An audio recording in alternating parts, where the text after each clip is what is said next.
নমস্কার বন্ধুরা, dream with পাপড়ি চ্যানেলে আপনাদেরকে জানাচ্ছি অনেক অনেক স্বাগত। বন্ধুরা, আজকে আমি একটা দারুণ ভর্তার রেসিপি শেয়ার করছি। রোজ রোজ মাছ মাংস খেতেও কিন্তু ভালো লাগে না, মাঝে মধ্যে একটু হালকা খেতে কিন্তু সবারই ভালো লাগে। তো আজকের এই ভর্তার রেসিপিটা আশা করছি আপনাদের সবারই খুব ভালো লাগবে। তাহলে শুরু করা যাক। আমি এখানে একটা বাটিতে জল নিয়ে নিয়েছি। এখানে মুসুরির ডাল আমি 1 বাটি দিলাম। আপনাদের কতটা পরিমাণে আপনারা দেবেন সেটা আপনাদের নিজেদের মতন। তো আমি ডালটাকে খুব ভালো করে জলে ধুয়ে নিচ্ছি। 2-3 বার করে জল দিয়ে ধুয়ে নেব। এবার পরিষ্কার জলে ভিজিয়ে নিয়েছি। এবার আমি 2টো আলু নিয়ে নিলাম। মুসুরির ডালের ভর্তার মধ্যে যদি আলু সিদ্ধও দেওয়া যায় কিন্তু খুব ভালো লাগে। তো আমি এখানে 2টো আলু কেটে নিয়েছি। গ্যাসে একটা কড়াই বসিয়ে দিয়েছি আর এখানে দিয়ে দিলাম 1 গ্লাস জল। এখানে জলের পরিমাণ কিন্তু খুব বেশি দেব না, কারণ ভর্তা একটু ডালটা যেন একটু টাইট হয়। জলের পরিমাণ যদি বেশি দেই এটা কিন্তু পাতলা হয়ে যাবে। আর আলুটাও এর মধ্যে দিয়ে দিলাম।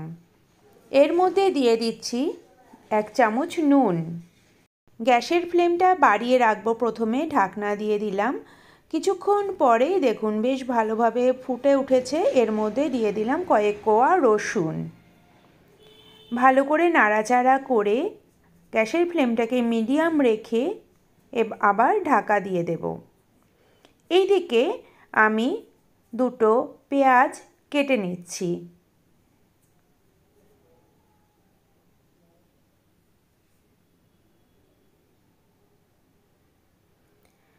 আমার পেঁয়াজটা কাটা কমপ্লিট হয়ে গেছে। আর এইদিকে আমার ডালটাও কিন্তু ভালো মতন সিদ্ধ হয়ে গেছে। এই অবস্থায় যদি আমি রেখে দেই ডালটা কিন্তু খুব ভালোভাবে সিদ্ধ হয়ে যাবে। এটাকে সরিয়ে আমি আর একটা কড়াই বসিয়ে দিয়েছি। এর মধ্যে দিয়ে দিচ্ছি সর্ষের তেল।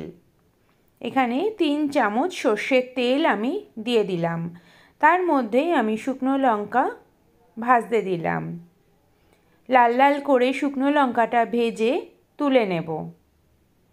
লঙ্কার পরিমাণটা আপনাদের ইচ্ছে মতন দেবেন। এবার ওই তেলের মধ্যেই আমার কেটে রাখা পেঁয়াজ কুচিটা দিয়ে দিলাম। গ্যাসের ফ্লেমটাকে মিডিয়াম টু হাই রেখে পেঁয়াজটাকে ভালো করে ভেজে নেব। পেঁয়াজটা খুব ভালো করে ভাজা হয়ে গেছে, এবার তুলে নিচ্ছি।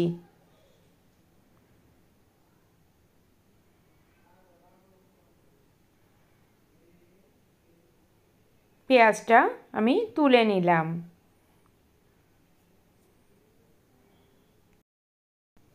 এবার আরও 1 চামচ নুন দিয়ে আমি কাঁচা লঙ্কা আর শুকনো লঙ্কাটা নুনের সঙ্গে খুব ভালো করে মেখে নেব।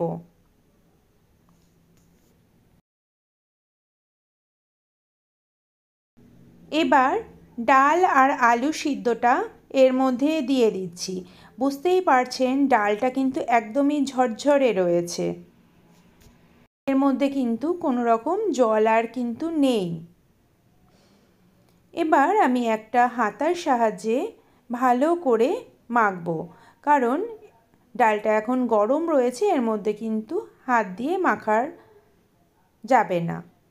তো আমি কোনো ফর্ক বা হাতার সাহায্যে এটাকে মেখে নেব।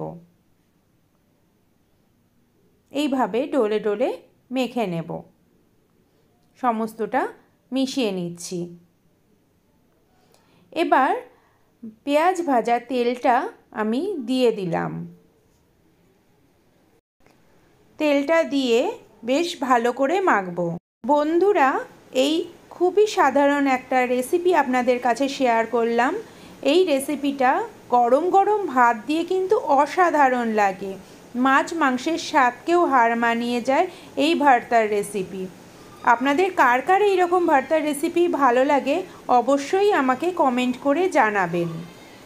আর যদি আমার এই ভিডিও ভালো লাগে লাইক শেয়ার কমেন্ট আর সাবস্ক্রাইব করতে ভুলে যাবেন না। পাশে থাকা বেল আইকনটিও বাজিয়ে দেবেন, তাহলে আমার ভিডিওর সমস্ত নোটিফিকেশান আপনাদের কাছে সবার আগে পৌঁছে যাবে।